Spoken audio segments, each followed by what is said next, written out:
Hello guys, ഇന്നിവിടെ ഭയങ്കര മഴയാണ് കേട്ടോ. ഇപ്പം 5-6 ദിവസം കൊണ്ട് എന്താ പറയുക, ഉച്ച കഴിഞ്ഞാൽ ഭയങ്കര മഴയാണ്.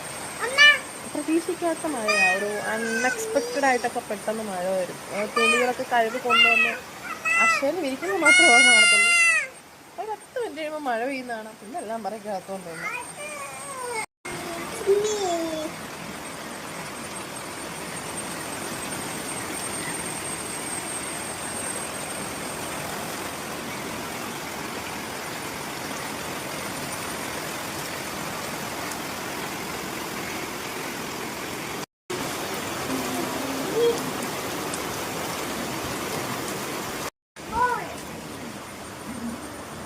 മഴ കാണാൻ വേണ്ടി കഥയിൽ വലിഞ്ഞു കയറി നിൽക്കുന്ന എൻ്റെ കുഞ്ഞിക്കണ്ണ്.